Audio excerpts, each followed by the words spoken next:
प्यारे देशवासियों, आपको शुभ नमन। आज शब्दों की श्रृंखला जस्टिस क्रांति के सिपाही होने के नाते मैं रोहिणी कोर्ट के पूर्व बीजे नॉर्थ वेस्ट आदरणीय श्री रजनीश भंडारकर जी, जो कि अब हाई कोर्ट में जस्टिस हैं, पूर्व जो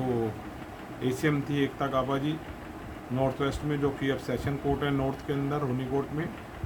और एमएम आदरणीय श्री गोपाल कृष्ण जी, और ऐसे कई मुख्य तौर पे से मैं इनका नाम ले रहा हूँ, और उन सभी जुडिशियल ऑफिसर को चरणों में आज की शब्दांजलि अर्पित करता हूँ, और उनके स्टाफ को भी, और ख़ास तौर से पर्सनल स्टाफ को, जिनका बहुत ज़्यादा विशेष योगदान रहा एक आम आदमी तक न्याय को पहुँचाने के अंदर। दूसरा, इस कड़ी के अंदर एक बहुत अहम भूमिका हमेशा रही है कानूनी अधिवक्ताओं की, जिसमें आरसीबीए के कुछ मेंबर्स हैं जिनको मैं पर्सनली जानता हूँ। आदरणीय बार प्रेसिडेंट इंदर सिंह सरोहा साहब, सेक्रेटरी मंजीत माथुर जी, एडिशनल सेक्रेटरी प्रदीप खत्री जी, कानूनी अधिवक्ता मोहिनी मोहना जी, और ऐसे बहुत सारे अधिवक्ता हैं, प्रशांत बंगला जी, और इसे एक लंबी श्रृंखला है, संगीता तलवार जी, शिवाली गौतम जी, महिला अधिवक्ता हैं, महिला अधिवक्ता सुलीला जी, ऐसे एक लंबी श्रृंखला है। निशांत जी हैं, 1 नंबर चैम्बर है उनका रोहिणी न्यायालय में। ऐसे एक बहुत लंबी श्रृंखला है कानूनी अधिवक्ताओं की, जिन्होंने हमेशा समय समय पर पूरा प्रयास किया है अपने जीवन के अंदर, जहाँ की एक कानूनी अधिवक्ता का न्याय के क्षेत्र में जो न्याय दिलवाने का काम है, उनका रोजी रोटी से जुड़ा होता है, उनका एक बिजनेस है, उनके परिवार की रोटी चलती है। लेकिन इन्होंने इससे हटकर समाज के लिए भी, राष्ट्र के लिए भी अपना जीवन समर्पण किया है, और समय समय पर ऐसे बहुत सारे लोगों को इंसाफ दिलवाने में मदद करी है, और इसके लिए भी मैं उन लोगों को कोटि कोटि प्रणाम करता हूं, और ऐसी आशा करता हूं कि इनकी ये जीवन के कार्यशैली से और बहुत सारे कानूनी अधिवक्ता प्रभावित होते रहेंगे, खासतौर से नए एडवोकेट इंटर्न्स जो इस श्रृंखला में जुड़ते जाते हैं, परिवार बढ़ता जाता है। तो ऐसी उम्मीद रहूँगा कि आने वाले समय में इनका योगदान जरूर रहेगा। अब मैं आज बात करता हूँ, एक महिला कानूनी अधिवक्ता है लीलावती, जिनके ऊपर सभी को रोहिणी कोर्ट में पता है 21/5/23 को अमानवीय व्यवहार किया गया। उसके बाद उनको इलाज कराने से रोका गया, क्योंकि बहुत ख़राब कंडीशन थी। सीसीटीवी फुटेज से छेड़खानी करी गई, जो कि संबंधित डीजीपी रोहिणी और जो उनके जॉइंट सीपी साहब हैं उनको देखना चाहिए, हमेशा मॉनिटरिंग करते हैं। यही एक ऑनरेबल सुप्रीम कोर्ट की जजमेंट कहती है Pramjeet Saini versus Baljeet Singh and others की, जिसका कंप्लायंस में पुलिस को आज लगभग 3.5 साल हो गए हैं, लेकिन पूरी तरीके से वो सुप्रीम कोर्ट की जजमेंट आज तक कंप्लायंस से करी गई है। ये जानबूझकर है, क्योंकि कहीं ना कहीं कुछ पुलिसकर्मी ये नहीं चाहते कि आदरणीय प्रधानमंत्री नरेंद्र मोदी जी का संदेश, गृह मंत्रालय का प्रयास, लॉ मिनिस्ट्री के प्रयास आम जनता तक पहुँचे। उन्होंने थाने को सरकारी कार्यालय से, लोक सेवक के कार्यालय से एक प्राइवेट कार्यालय बना दिया है, और मनमानी वहाँ वो करते हैं, और सारे देश की जो सुप्रीम कोर्ट की जजमेंट हैं, ज़्यादातर जो डीपी एक्ट है, पीपीआर है, स्टैंडिंग ऑर्डर हैं, महाराष्ट्र का कानून है, उनका वो दुरुपयोग करते हैं। और कुछ मुट्ठी भर पुलिस वाले हमेशा इसी प्रयास में रहते हैं, और इनको रोकना बहुत ज़रूरी है। इसी क्रम के अंदर एक कानूनी अधिवक्ता हैं DS कुमार, एडवोकेट नरेश कुमार, बहुत ही प्रभावशाली तरीके से मैंने उनको काम करते हुए देखा है, जनता के हित के अंदर प्रयास करते रहते हैं हमेशा, कभी न कभी। अब मैं साथियों बताना चाहता हूँ कि 21/5/23 के अंदर जल्दी एक 156(3) फाइल होने वाली है न्यायालय के आगे, और जहाँ तक मेरा समझ कहती है कि ये 113 नंबर कोर्ट में आयुष शर्मा जी कोर्ट में जाएगी। तो मैं ये चाहूँगा कि आयुष शर्मा जी भी एक उदाहरण पेश करें, ताकि आने वाले समय तक, लंबे समय तक इस जजमेंट की चर्चा रहे। जैसे ज़्यादातर मेरे को सुनने में आता है कि ऑनरेबल सुप्रीम कोर्ट की, हाई कोर्ट की जजमेंटों के बारे में चर्चा ज़्यादा होती है, लेकिन मैं चाहूँगा कि आरसीबीए के अंदर रोहिणी कोर्ट के नॉर्थ वेस्ट के इस एमएम साहब की सूझबूझ को, और मैं चाहूँगा कि सभी तमाम जजमेंट्स इनकी जानकारी में है, जो कि न्यायालय के अंदर समय समय के ऊपर पास होती रहती है। बहुत सारी 156(3) और कंप्लेंट्स का इनके कोर्ट को एक स्पेशल कोर्ट के तौर पर नियुक्त किया गया है। तो स्पेशल कोर्ट बनती है खास तरह की, जैसे महिला कोर्ट होती है, एनडीपीएस कोर्ट होती है, ये ऐसे 156 के एक कोर्ट है, यहाँ पे 156 के मुकदमे सुने जाते हैं। अब देखने वाली विशेष बात है कि यहाँ से इस केस के अंदर क्या इनका जजमेंट आती है, क्या इनकी ऑब्जर्वेशन आती है। मैं तो यही चाहूँगा कि सभी कानूनी अधिवक्ताओं से इन सबसे मिलकर और न्यायाधीश से हमने कि जब भी ये उनके कोर्ट में आए तो पुलिस ऑलरेडी से प्रिलिमिनरी इंक्वायरी कर चुकी है। तो इसके यही ललिता कुमारी की जजमेंट कहती है कि प्रिलिमिनरी इंक्वायरी के अंदर कॉग्निटिव ऑफेंस रिवील्ड होता है नहीं होता, तो सीधा ये आदेश के अंदर मेंशन होना चाहिए और एक दिन की डेट के ऊपर ये रिपोर्ट मंगानी चाहिए, कि ताकि ये उदाहरण बने न्याय के मंदिर के अंदर, न्याय के देवता, न्याय का भगवान माने जाने वाले न्यायाधीश की तरफ से, कि उन्होंने जो एक न्याय को जल्दी शीघ्रता से, जिससे के लिए हमारे देश के प्रधानमंत्री CGSF चिंतित हैं, 4 करोड़ से ज़्यादा मैटर लंबित हैं, तो यहाँ ये करें कि पुलिस जो इंक्वायरी कर चुकी है उसको एक दिन के अंदर मंगा लें और उसको जो है अपोजिट पार्टी को भी दिया जाए, ताकि ये जो है कि इसके अंदर टाइम ना करें और अगले दिन की हियरिंग के अंदर उसी के अंदर ये जवाब भी बना लें कि कंप्लेंट से और घटना से कोई कॉग्निटिव ऑफेंस रिवील्ड होता है या नहीं होता। और 140 DP एक्ट का नोटिस ऑलरेडी महिला अधिवक्ता दे चुकी है। 157 CRPC की इसके अंदर कोई ज़रूरत नहीं है, क्योंकि एलिगेशन 166 और 354 के हैं, तो यहाँ 197 CRPC के अंदर कोई जजमेंट नहीं है। इसके लिए मैं एक और बताता हूँ, 5 अगस्त 2022 की एक जजमेंट है XYZ मध्य प्रदेश की, जो कि ऑनरेबल सुप्रीम कोर्ट ने अभी रिसेंटली पास करी है, जिसमें मे और शैल को लेके बात है कि जहाँ आज से पहले सभी जगह ये होता था, कोई भी पावर डिसीजंस लेने के लिए एक MM कोर्ट के पास डिस्क्रिशन पावर का वर्ड यूज करते थे वो, कि वो चाहे करें चाहे ना करें, जो उनकी ऑब्जर्वेशन है। लेकिन ये पहली बार इस जजमेंट में कहा गया सुप्रीम कोर्ट की जजमेंट में, ऑनरेबल सुप्रीम कोर्ट की जजमेंट में, कि यहाँ बाउंड किया गया है MM साहब को, शैल शब्द का इस्तेमाल किया है, कि वो अगर उनको लगता है कि जो संदेह उत्पन्न हो रहा है, सर्कमस्टांसेस ऐसे हैं, कॉग्निटिव ऑफेंस रिवील्ड हो रहे हैं, तो वो पुलिस की रिपोर्ट के बिगर डायरेक्ट FIR का ऑर्डर कर सकते हैं। और मेरी ऐसी ये एक उम्मीद है कि इसके केस को जो है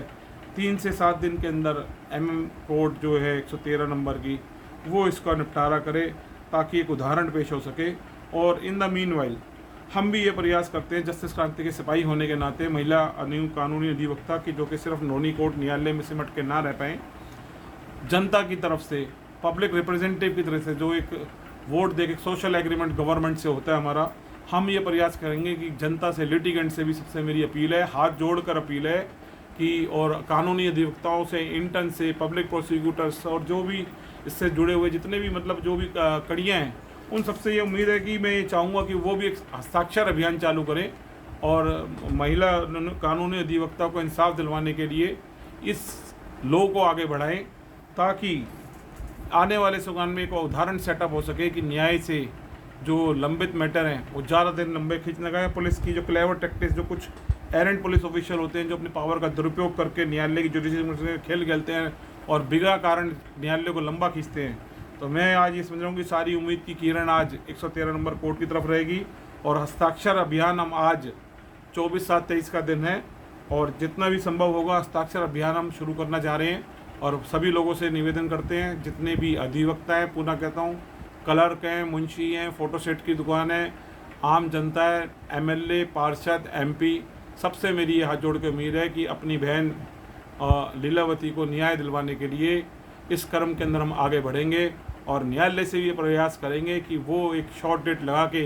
एक एग्जाम्पल दुनिया के सामने सेट कर दे कि ये ज़रूरी नहीं है कि honourable high court, supreme court की जजमेंट के ये नीचे वाली जो कोर्ट्स होती है, कोर्ट्स, ये भी इनके पास ऐसी पावर्स होती है जो कि honourable high court, supreme court में ट्रायल की पावर इनके पास होती है, इन्वेस्टिगेशन को मॉनिटर करने की पावर इनके पास है। साकरी वसु की एक जजमेंट है 2008 में, जिसमें इनको इनहेरेंट पावर जो 482 हाई कोर्ट की थी वो MM को दी गई है। इसी तरीके से अभयनाथ चौबे की एक जजमेंट है 2020 की, उसमें भी प्रॉपर इन्वेस्टिगेशन की पावर है। मैं अगली वीडियो के अंदर डिटेल में बताऊंगा कि क्या क्या पैरा है, उसके इंपॉर्टेंट पैरा आपको पढ़ के बताऊंगा। तो इसी उम्मीद के साथ मैं चलता हूँ और इसमें बताता हूँ कि पब्लिक प्रोसिक्यूटर का भी बहुत अहम रोल रहा है नौनी न्यायालय। एक ऐसी कोर्ट रही है जिसके अंदर कुछ फैसले बहुत ही देश के लिए एग्जाम्पल के तौर पे, यहाँ पे एक 101 नंबर कोर्ट में PP साहब थे, अमित सहरावत साहब,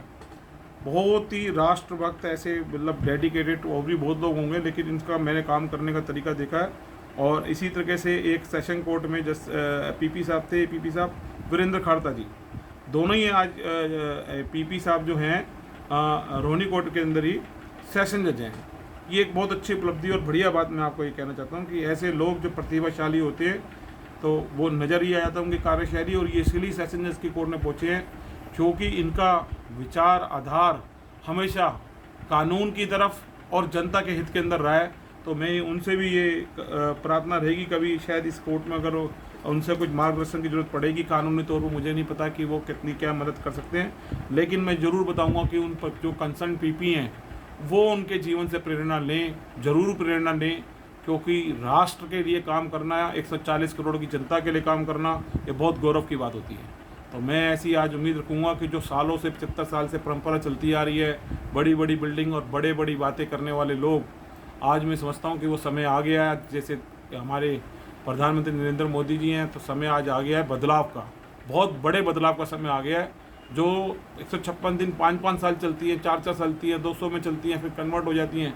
तो आज एक समय फिर पाला जनता के हाथ में। समीक्षा अभियान से वो जस्टिस क्रांति सिपाही आगे बढ़ेंगे। उधर पीपी साहब से भी है कि वो अमित शेरावत और वीरेंद्र खारता जैसे पीपीओ से मार्गदर्शन लेंगे। जो जुडिशियल ऑफिसर है वो जस्टिस जो कि भगवान कहा जाता है न्याय के क्षेत्र में, रजनीश भटनागर जी, उनके स्टाफ, और एकता गावा मैडम जो जज सेशन जज हैं, और जो गोपाल कृष्ण हैं, अभूतपूर्व मैं कहता हूँ कि अविश्वसनीय उनके फैसले हैं। जो उनके अगर फैसलों को अगर आप गौर करोगे, जॉब से उन्होंने ये जुडिशरी ज्वाइन करी है, तो मैं ये समझता हूँ कि वो बहुत बड़ी प्रेरणा बनेगी उन एमएम्स के लिए, जो कि 5-5 7-7 साल लगा रहते हैं 156 दिन को डिसाइड करने में, सुनने में। तो मुझे लगता है कि वो पहली हियरिंग को ऑर्डर कर सकते हैं। ऐसे बहुत मजबूत और कठोर फैसले न्याय के और जनता के हित में आदरणीय गोपाल कृष्ण मिल सकते हैं। मैं उनको कोटि कोटि प्रणाम करता हूँ, और इसी के साथ ये चाहूँगा कि श्रृंखला आगे बढ़ेगी। और जल्दी ही बहन जी कानूनी अधिवक्ता लीलावती, जो कि पीड़ित भी है, मैं उनसे भी मुलाकात करूंगा और प्रयास करूंगा। थाना अमन विहार के पुलिसकर्मियों से मैंने कई बार प्रयास किया, लेकिन वो सामने नहीं आना चाहते, किसी सवाल का जवाब नहीं देना चाहते, ना उनके डीसीपी साहब आना चाहते। तो मैं चाहता हूं कि बिल्कुल फेयरलेस इंटरव्यू ये होना चाहिए, कोई कानूनी दबाव नहीं होना चाहिए हमारे ऊपर। मैं तो चाहता हूं कि रोहिणी न्यायालय के अंदर ही अगर ये ऐसा इंटरव्यू हो जाए, सेशन लॉ की लाइब्रेरी के अंदर, बार की, या कहीं भी जो भी हो, तो ये एक बहुत ही दिलचस्प किस्सा रहेगा कि जब एक आम आदमी एक कानूनी अधिवक्ता के लिए डीसीपी रोहिणी से और अमन विहार थाने के पुलिस से सुप्रीम कोर्ट की जजमेंट के बारे में और डीपी एक्ट, पीपी और स्टैंडिंग रूल पे बात करेगा और सवाल पूछेगा कि इस पीड़ित को इंसाफ क्यों नहीं मिला। तो ये एक बहुत ही एक अच्छा प्रयास रहेगा। मैं चाहूँगा कि जो दिल्ली पुलिस के कमिश्नर हैं आदरणीय श्री संजय अरोड़ा जी, जिनकी राष्ट्रभक्ति के ऊपर सवाल उठाना मतलब सूरज की रोशनी को दीपक के दिए की रोशनी दिखाना जैसा है, बहुत ही राष्ट्रवादी अफसर, मैं उनको भी कोटि कोटि प्रणाम करता हूँ। तो इसकी एक बहुत सारे फोटो सेशन पुलिसकर्मी करते ही हैं, छोटे मोटे चोरों को पकड़ के 10-15 पुलिस वाले थाने के बाहर खड़े होकर फोटो सेशन करवाते हैं, कार्यालय में बैठ के बड़ी बड़ी पार्टिंग करते हैं, सकूटे इसकी ये समोसे की और बिस्कुट की और चाय की। तो मैं चाहूँगा कि एक मौका हमें भी दिया जाए। तो चंद सवाल 25 पूछेंगे और 25 सवाल का जवाब जनता के सामने होगा, बिल्कुल लाइव। हजारों कानूनी अधिवक्ता और न्याय के क्षेत्र के लोग देखेंगे और ये देखेंगे कि आदरणीय प्रधानमंत्री नरेंद्र मोदी जी के नेतृत्व में एक आम जनता का आदमी कितना जागरूक हो चुका है, रोहिणी कोर्ट के अधिवक्ताओं से और इन सभी लोगों की वजह से कितनी तरीके से न्याय की गंगा बह रही है। तो इसी के साथ जय हिंद, जय भारत, जस्टिस क्रांति जिंदाबाद।